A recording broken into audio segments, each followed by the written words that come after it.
Section video में हम discuss करने वाले हैं चैप्टर डिविडेंड, वो भी एग्जाम ओरिएंटेड शॉर्ट नोट से। डिविडेंड चैप्टर कंपनीज एक्ट का सेक्शन 123 से लेकर 127 तक कवर करता है। डिविडेंड का मतलब क्या होता है? जो भी पैसा कंपनी के पास बच गया after paying off to the debtors, after paying off to the creditors, loan का अमाउंट पे कर दिया, सरकार को टैक्स पे कर दिया, सब कुछ पे करने के बाद में, यानी क्रेडिटर्स को जो इंटरेस्ट पे करना है और सरकार को टैक्स पे करना है, वो देने के बाद जो प्रॉफिट बच जाता है उसको हम शेयर होल्डर्स को या तो बांट सकते हैं या रिजर्व्स में सेव कर सकते हैं। सो व्हेन वी डिसाइड कि हमें प्रॉफिट उनके बीच में डिस्ट्रीब्यूट करना है तो उसे डिविडेंड कहते हैं। अब यूजुअली डिविडेंड एजीएम पर अनाउंस किया जाता है तो उसे हम फाइनल डिविडेंड कहते हैं। तो फाइनल डिविडेंड पर सारे 123 से लेकर 127 तक के सारे सेक्शंस लग जाएंगे। इससे पीछा छुड़ाने के लिए कोई बिल्कुल कोशिश कर सकता है कि वो एजीएम पे डिविडेंड दे ही ना। अगर एजीएम पे डिविडेंड दिया ही नहीं तो वो डिविडेंड हुआ ही नहीं और उसको चैप्टर लगा ही नहीं। पर उससे बचने के लिए भी हमारे पास में एक प्रोविजन है। हमने क्या किया, 2 क्लॉज 35 में डिविडेंड की जो डेफिनेशन है उसमें इंटरिम डिविडेंड को भी इंक्लूड कर लिया। यानी अब अगर आपका डिविडेंड 2 एजीएम के बीच में भी डिक्लेयर होगा ना, अकाउंट्स फाइनलाइज होने के बाद 31 मार्च को बुक्स क्लोज हुई, आपने शेयर होल्डर्स के पास में बुक्स भिजवाते, उसके पहले आपने अगर बोर्ड ने ही अपने आप ही डिविडेंड डिक्लेयर कर दिया तो उसको डिक्लेरेशन ऑफ डिविडेंड कहते हैं। यहाँ पे डिक्लेरेशन बोर्ड ही कर दे रहा है, जबकि अगर फाइनल डिविडेंड होता ना तो वो एजीएम पर डिक्लेयर होता। एजीएम पर शेयर होल्डर्स करते उसे डिक्लेयर, वो भी ऑर्डिनरी रेजोल्यूशन पास करके। यानी अमाउंट की कितना डिविडेंड देना है वो तो बोर्ड ही रेकमेंड करता है अपनी बोर्ड मीटिंग में, पर फाइनल डिविडेंड जो है वो share holders ordinary resolution pass करके एजीएम पर डिक्लेयर करते हैं। तो फाइनल डिविडेंड दो स्टेप में डिक्लेयर होता है, जबकि इंटरिम डिविडेंड एक ही स्टेप में डिक्लेयर हो जाता है। इंटरिम थोड़ा यूनिक है, इसीलिए इसे पास करने के लिए प्रोविजन चाहिए आर्टिकल्स में अलग से। और एक बार जो आपने इंटरिम डिविडेंड दे दिया तो बोर्ड ने तो अपनी मर्जी से दिया था, तो इसको बचे हुए शेयर होल्डर्स लेटर ऑन अगले एजीएम पर रिवोक कर सकते हैं। पर फाइनल डिविडेंड तो भैया सभी देते हैं, इसलिए ना आर्टिकल्स में इसके लिए कोई प्रोविजन की ज़रूरत है। और एक बार जो आपने फाइनल डिविडेंड अनाउंस कर दिया तो भाई आपकी ये कमिटमेंट हो चुकी है, it becomes a debt payable and hence उसे कोई भी रिवोक कर सकता नहीं है। अब बात करते हैं रेगुलेशन 80 ऑफ टेबल एफ की, जो कहता है शेयर होल्डर्स तुम्हें ही पास करना है एक्चुअल डिविडेंड, पर तुम्हें रिकमेंडेशन तो ऑलरेडी बोर्ड से मिल गई होगी। सो से फॉर एग्जांपल बोर्ड ने बोल दिया है कि मैं 10% ही डिविडेंड डिक्लेयर करने को विलिंग हूँ, तो शेयर होल्डर्स ज़्यादा मंगतापना नहीं दिखाना है। आप चाहें तो आप उस 10% को रिड्यूस कर सकते हैं, पर आप और दो ना बोल के एक्स्ट्रा डिविडेंड मांग नहीं पाओगे। अब शुरू करते हैं सबसे इम्पॉर्टेंट सेक्शन के तरफ, 123 जो बहुत सारे पार्ट्स में डिवाइडेड है। फटाफट देख लेते हैं 123 क्या क्या बातें कवर करता है।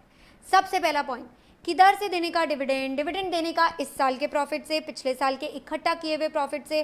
सरकार ने कोई गारंटी दी है तो गारंटी के पैसे से भी डिविडेंड डिक्लेयर कर सकते हैं। लेकिन एक बात का खास सा ख्याल रखना है कि जो भी डिविडेंड होगा उसमें शेड्यूल 2 के हिसाब से, कंपनीज एक्ट के शेड्यूल 2 में डेप्रीसिएशन टेबल है, वहाँ से उठाकर आपका जो पर्टिकुलर डेप्री है उसे माइनस कर दीजिए। ओ शेख चिल्ली की औलाद, ज़्यादा शेख चिल्ली नहीं बनना है। अनरियलाइज गेन से कभी डिविडेंड नहीं देते। नोशनल ख्याली पुलाव के कोई गेन्स आपने पकाए हैं उनमें से डिविडेंड नहीं दिया जाता। पड़े पड़े ज़मीनों के भाव बढ़ रहे हैं तो कौन सा तुझे उसमें से कैश मिल रहा है, रीवैल्यूएशन प्रॉफिट से भी डिविडेंड नहीं देना है। और जो कभी तुक्के से तुझे कैपिटल गेन हो गया, तुझे कैपिटल प्रॉफिट हो गया, मतलब कोई एक ज़मीन बेचकर तुझे प्रॉफिट मिल गया, वो हर साल थोड़ी होने वाला है, तो उससे डिविडेंड मत बांधना तुम, क्योंकि उससे तुम्हारे शेयर होल्डर्स को लत लग जाएगी ऐसे डिविडेंड की जो तुम्हें बार बार नहीं डिक्लेयर करने को मिलेगा, क्योंकि हर साल कैपिटल प्रॉफिट सेम नहीं होते हैं। तो हम सिर्फ रेगुलर प्रॉफिट्स में से, या फिर मैं कह सकती हूँ फ्री रिजर्व्स में से डिविडेंड बांटते हैं। ओके, अब रिजर्व्स में कितना पैसा डालने का इसका डिबेट उठता है। तो भाई मेरी मर्जी, मतलब कंपनी उतना परसेंटेज डाल सकती है रिजर्व में जितना उसकी मर्जी है, यानी 0% भी चाले, फुल्ली चलता है 0% भी। ज़रूरत नहीं है कि आपको 1% भी रिजर्व्स में डालना है, कितना भी कमाया हो सारा उड़ा सकते हो, कितना भी रिजर्व्स में डालना है सारा डाल सकते हो। बोर्ड ऑफ डायरेक्टर्स अपनी मर्जी से ये डिसाइड करते हैं।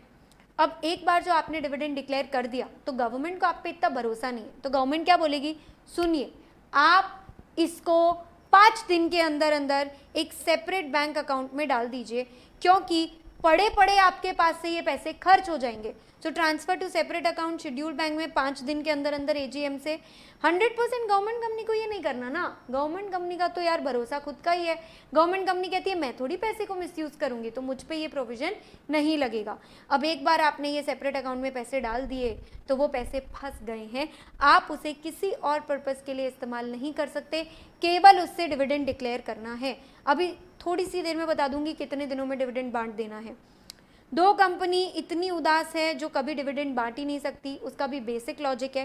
सेक्शन 8 कंपनी चैरिटी के लिए बनी हो, चैरिटी करो, और उसको चालू करने वाले जो शेयर होल्डर्स होते हैं ना, वो ऑलरेडी अच्छी सिचुएशन में होते हैं तभी चैरिटी कर रहे होते हैं।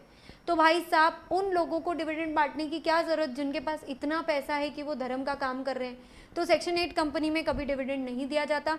73, 74 सेक्शन एक्चुअली पब्लिक डिपॉजिट के सेक्शंस हैं। तो बात ऐसी है कि आपसे चुकाए नहीं जा रहे बाहर वालों के पैसे और आप चाह रहे हैं घर वालों के बीच में डिविडेंड बांटना, तो ये तो बिल्कुल नहीं हो सकता। तो 73, 74 में पब्लिक डिपॉजिट आपको बिल्कुल इशू करने नहीं हैं। अब बात कर लेते हैं हम लोग कि भाई किसको देने का डिविडेंड, किसको देने का डिविडेंड, तो जब अनाउंस हुआ जिसका नाम था जो रजिस्टर्ड शेयर होल्डर था उसको देने का डिविडेंड। रजिस्टर्ड शेयर होल्डर जो है ऑर्डर भी दे सकता है कि मेरी जगह किसी और को देना है, तो उसके ऑर्डर के हिसाब से डिविडेंड दे दोगे, या फिर उसके बैंकर को देके खत्म कर दो।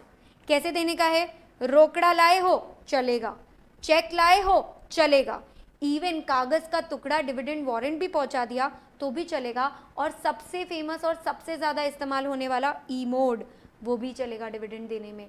डिविडेंड देने में बस नहीं चलेगा तो काइंड में नहीं दे सकते आप।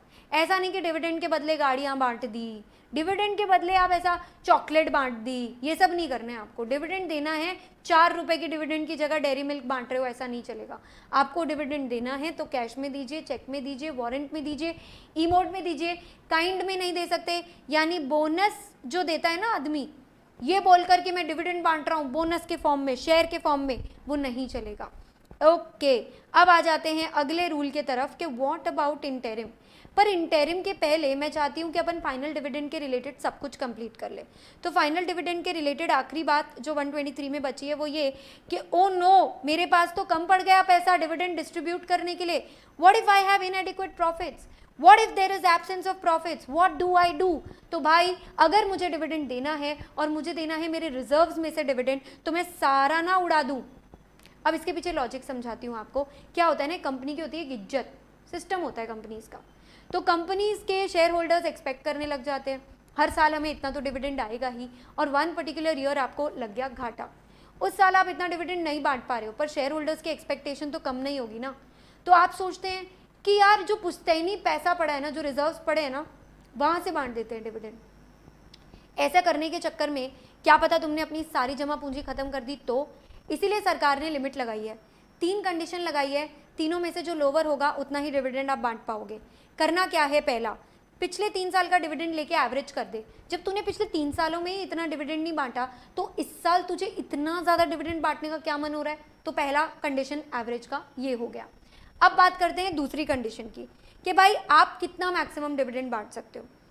अपना पेड अप कैपिटल लो, ये वो पैसा है जो तुमने लगाया है, फ्री रिजर्व्स ये वो पैसा है जो तुमने कमाया है, तो paid up capital free reserves को जोड़ा, इसका 10% से ज़्यादा तो क्या ही दे दोगे एक साल के अंदर। और उसमें से अगर इस साल आपको घाटा लगा है तो पहले करंट ईयर का लॉस माइनस कीजिए।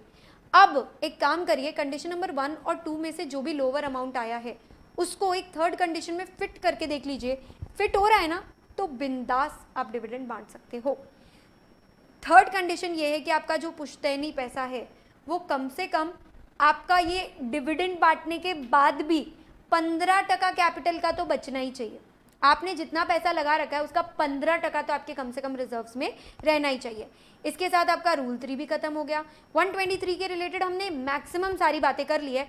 अब बस इंटरिम डिविडेंड पर आकर ये कहना चाहती हूँ कि जो भी लगा है फाइनल डिविडेंड को डिट्टो इंटरिम डिविडेंड को लगता है। इंटरिम डिविडेंड यानी साल खत्म होने के बाद एजीएम तक final adoption of accounts by share holders से पहले, यानी एजीएम पे जो फाइनल बुक्स अडॉप्ट होती है ना, उसके पहले अगर आप डिविडेंड डिक्लेयर कर रहे हो तो उसको इंटरिम कहते हैं, क्योंकि इंटरिम यानी बीच का, और ये बीच में ही आप डिस्ट्रीब्यूट कर रहे हो। इसे अगले एजीएम पर रेटिफाई कर दिया जाता है।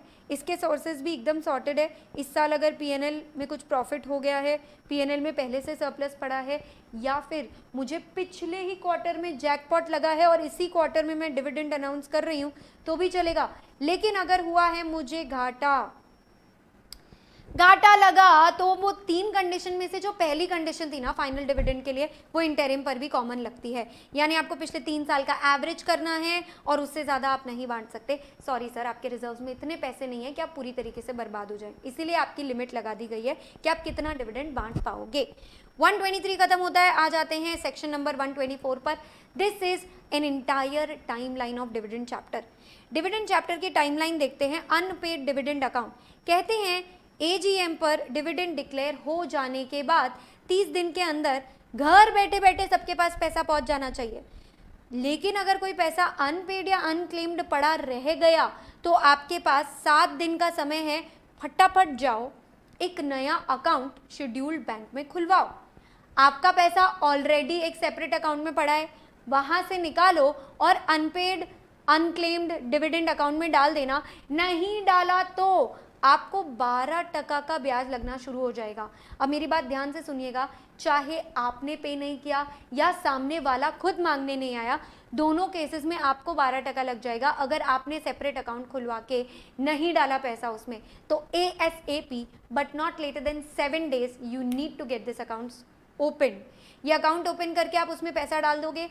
याद रखिएगा, पैसा डालने के बाद अब वो आदमी को तो ढूंढना है ना, वो आदमी को ढूंढना है जो पैसा मांगने नहीं आया। तो 90 दिन के अंदर अंदर मैं मेरी कंपनी की वेबसाइट पे और सरकार द्वारा अप्रूव्ड IEPF वगैरह की वेबसाइट पर डालूंगी कौन है वो आदमी, कहाँ पाया गया था आखिरी बार, कैसी हालत में देखा गया था, कितना पैसा उसे देना हमारा पेंडिंग है। ये सारी डिटेल मैंने अपलोड कर दी कि बाई चांस अगर उसके घर परिवार वाले ये देख लेते हैं या anybody who claims through this person इसको देख लेता है तो वो भी मांगने आ सकता है। पर इंतहा हो गई, इंतजार की, कोई नहीं आया डिविडेंड लेने। 7 years पास्ड बाय। भाई साहब, इतना जल्दी समय तो एकता कपूर के सीरियल में भी पास नहीं होता। 7 साल गुजर गए, 7 साल गुजरने के बाद भी कोई मांगने नहीं आया, तो प्रॉब्लम क्या होगी, अपने को ये पैसा अब और रखने का हक नहीं है। सरकार बोलेगी कि तुम्हारा शेयर होल्डर तो मांगने नहीं आया है ये पैसा, तुम्हारा शेयर होल्डर कैपिटल मांगने नहीं आया है, तो एक काम करो, तुम क्या ही करोगे इस पैसे का, हमें ही दे दो। तो सरकार आपसे वो रुपए और उस पर लगने वाला ब्याज इतने सालों का, 7 सालों का, सब कुछ आपको बोलेगी इन्वेस्टर एजुकेशन प्रोटेक्शन फंड में डाल दो। और अगर 7 साल तक कोई नहीं आया है ना ये पैसा मांगने, तो अब चांसेस है कि कोई आएगा भी नहीं। तो धीरे से सरकार आपको फिर से बोलेगी कि तू उसके शेयर के कैपिटल का और पैसे का क्या करेगा, तो वो कैपिटल भी एक काम कर, फटाफट IEPF को ही दे दे। तो अपने को क्या करना पड़ेगा, ये सारी डिटेल्स और ये सारा शेयर्स, सारा पैसा, सारा ब्याज IEPF को देना पड़ेगा। और IEPF आपको दे देगा इसके बदले एक रसीद कि हाँ भाई चौक्कस मेरे को मेरा पैसा रिसीव हो गया है। ये बात हो गई आपके इस सेक्शन की। लेकिन अगर 7 साल बाद अचानक से, होते ही हैं कुछ लोग लकी, हमने भी एक कहानी सुन रखी है ना एक दादाजी की, जिन्होंने MRF के टायर्स खरीद के और उनके पोते के हाथ वो लग गए थे, दिवाली की सफाई इतनी सुकून वाली। तो अगर ऐसा कोई आदमी है और वो लेटर ऑन पैसे क्लेम करना चाहता है तो क्या वो कर सकता है? जी हाँ, आप क्लेम कर पाएंगे। आपको सारी डिटेल्स कंपनी के पास फाइल करनी पड़ेगी। आप IEPF से क्लेम करके भी पैसा मांग सकते हैं। मतलब 7 साल पहले भी, 7 साल बाद भी, जब जागो तभी पैसा, क्योंकि आप तभी भी कभी भी पैसा मांग सकते हो इस सेक्शन के under. That is not a problem. Now इस सेक्शन की पेनल्टी दे रखी है। इस सेक्शन की पेनल्टी में क्या आ जाता है कि भाई कंपनी को लगेगी एक बार की 1 लाख, ऑफिसर को लगेगी 1 लाख, एक बार की 25,000। अब द थिंग इज, अगर आप डेट बाय डेट शिफ्ट करते ही जा रहे हो, यानी 7 दिन के बाद 8 दिन भी हो गए, 9 दिन भी हो गए, 10 दिन भी हो गए, अभी तक भी आप ठीक नहीं कर रहे हो, तो ये लोग कंटिन्यूइंग डिफॉल्ट पे हर दिन का एक अमाउंट लगाते रहते हैं। कंपनी को 500 प्रतिदिन, ऑफिसर को 100 प्रतिदिन, और इसकी मैक्सिमम लिमिट है 10 लाख और 2 लाख। तो ये पेनल्टी हो गई 124 की, इसके साथ 124 होता है फिनिश। आ जाते हैं अगले सेक्शन 125 पर। ओके, नाउ 125 सेक्शन है इन्वेस्टर एजुकेशन प्रोटेक्शन फंड का। जी हाँ, ये वही फंड है जिसका हम लोग बात कर रहे थे अभी कि ये अनपेड डिविडेंड अकाउंट से पैसा ले लेगा। इसको सीजी ने बनाया है। इसके अंदर पैसा कहाँ से आया है? पैसा आया है 1956 में भी ऐसा एक अकाउंट था, जब पुराना एक्ट था तब वहाँ से पैसा आया है। अभी अभी ऊपर वाले सेक्शन से पैसा आया है। सरकार इतना नेक काम के लिए हमको ग्रांट देती रहती है। क्या नेक काम है अभी बताती हूँ। और अगर मैंने कहीं इन्वेस्ट करके रखा है और वो इन्वेस्टमेंट से पैसे आ रहे हैं, वो भी इसी अकाउंट में जाएंगे, क्योंकि पड़े तो नहीं रखूंगी मैं पैसों को, कहीं तो इन्वेस्ट करूंगी। अब याद रखिएगा, ज़िंदगी में किसी ने भी कंपनी में पैसा लगाया एप्लीकेशन के तौर पर, डिपॉजिट, डिबेंचर, प्रेफरेंस, रिडेम्पशन के टाइम पर कोई मांगने नहीं आया और उस बात को भी 7 साल गुजर गए। मतलब 7 ईयर्स वेट करती है कंपनी भी उस आदमी के इंतज़ार में और आईपीएफ भी इंसान के इंतज़ार में। फाइनली 7 ईयर्स बाद वो सारा पैसा अपने पास ले लेती है। But why? What will IPF do with it? देखिए, आईपीएफ का काम है इन्वेस्टर को एजुकेट करना, अवेयर करना, प्रोटेक्ट करना, यानी जागो इन्वेस्टर जागो।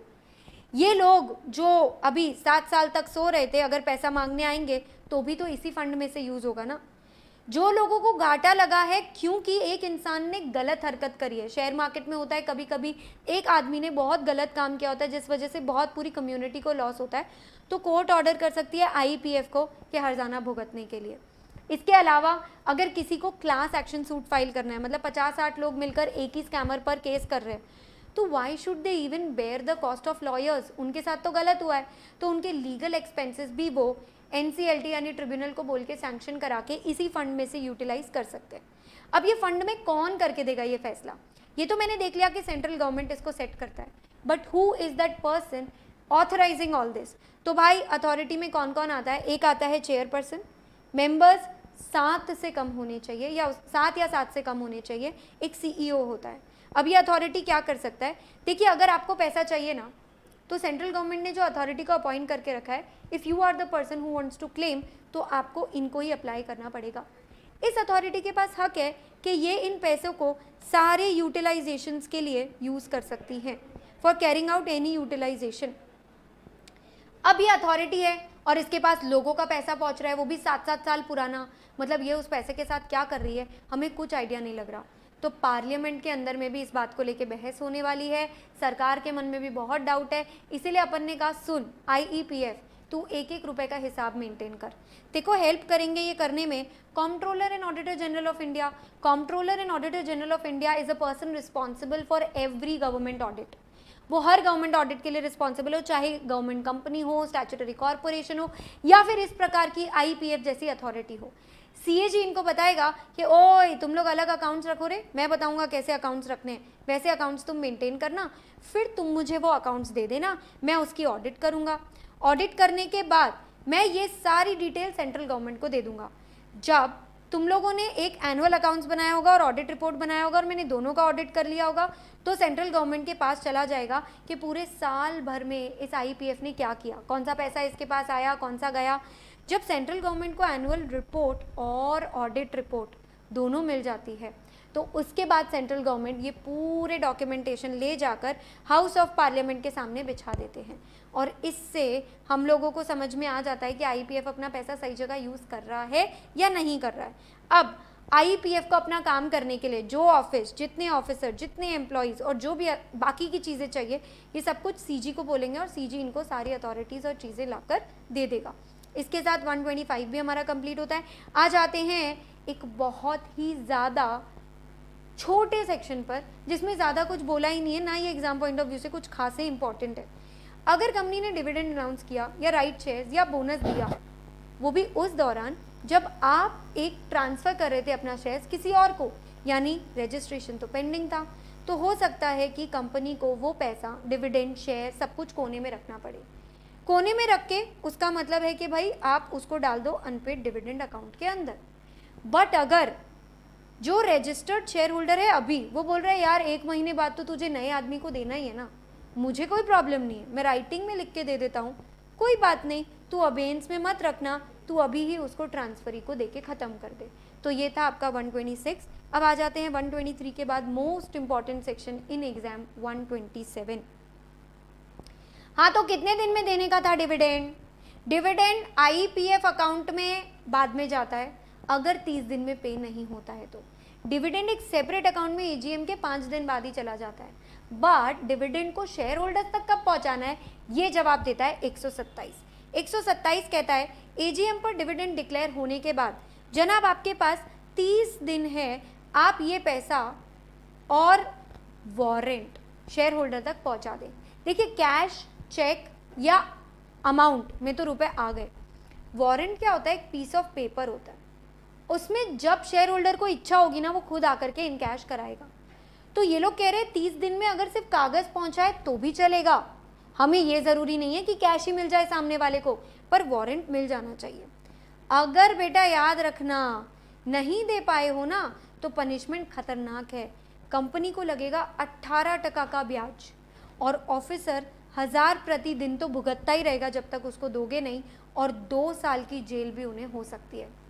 तो याद रखिएगा अगर कोई कंपनी है जिसने जानबूझ के डिविडेंड नहीं दिया तो उसको 127 का 18% भी लग रहा है, और अगर उसने आईईपीएफ में वो आईपीएफ नहीं अनपेड अनक्लेम डिविडेंड अकाउंट में डालना भूल गया तो उसको उस सेक्शन का 12% भी लगेगा, यानी 18% भी और 12% भी, क्योंकि उससे दो गलती हुई है। उसने एक तो डिविडेंड नहीं दिया, ऊपर से उसने अनपेड अनक्लेम डिविडेंड अकाउंट में भी नहीं डाला। अगर अनपेड अनक्लेम में डाल दिया तो सिर्फ 18% लगेगा, और अगर आपने सामने वाले को नहीं दिया क्योंकि आपकी गलती नहीं थी, सामने वाला मांगने नहीं आया, तो ये सेक्शन की तो पेनल्टी नहीं लगेगी, वो सेक्शन की पेनल्टी लगेगी, यानी 12%। तो ऐसा भी हो सकता है कि आपको 12% लगे, ऐसा भी हो सकता है 18% लगे, ऐसा भी हो सकता है कुछ ना लगे, और ऐसा भी हो सकता है कि 30% लगे। एनीवेज, इस सेक्शन से छुटकारा कब है, कब ऐसा है कि कंपनी को नहीं फर्क पड़ रहा है और कंपनी की गलती नहीं है और company can not be held liable for this. Number 1 case, जब लॉ कहता है यार सरकार गजब है, खुद ही ना बोल रही है डिविडेंड देने, फिर खुद ही केस कर रही है। या फिर second case most important, share holder ने हमें एक डायरेक्शन दी थी कि आप मेरे अकाउंट में डलवा देना, या फिर आप मेरे घर पे पहुंचवा देना, या फिर आप मेरे बेटे के वहाँ भिजवा देना, और वो डायरेक्शन हम कंप्लाई नहीं कर पा रहे। याद रखिएगा कंपनी को ये कंपल्सरीली कम्युनिकेट करना ही पड़ेगा सामने वाले को।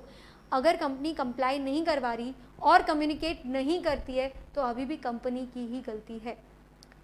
अगला केस डिस्प्यूट, अगर झगड़ा चालू है 2 लोगों के बीच में तो कंपनी कैसे किसी एक को चूज करके दे सकती है भाई, कंपनी वेट करेगी, लड़ लो मर लो, जो बचेगा उसको आके कंपनी पैसे दे देगी। अच्छा, 1.5 चाणा एक शेयर होल्डर है, उसने लास्ट कॉल तो पे करा नहीं है अभी तक, कंपनी को पैसे देने टाइम तू नहीं आता और लेने टाइम सीधा आ जाता है तू वहाँ पर, तो ऐसे केस में कंपनी तुम्हारे अमाउंट के अगेंस्ट चुपचाप फिटूस कर लेगी, लॉफुली एडजस्ट कर लेगी और बचा हुआ पेंडिंग अमाउंट ही तुम्हें देगी। इसके अलावा और भी कोई रीज़न जस्ट लगे तो कंपनी जो है वो डिविडेंड देने से ना बोल सकती है शेयर होल्डर को, या डिविडेंड देना रोक सकती है। इसके साथ हमने एग्जाम पॉइंट ऑफ व्यू में पूरा चैप्टर कवर कर लिया है। See you in the next video, all the best, bye bye, take care. कोई भी डाउट्स हो आप कमेंट सेक्शन में हमें बता सकते हैं।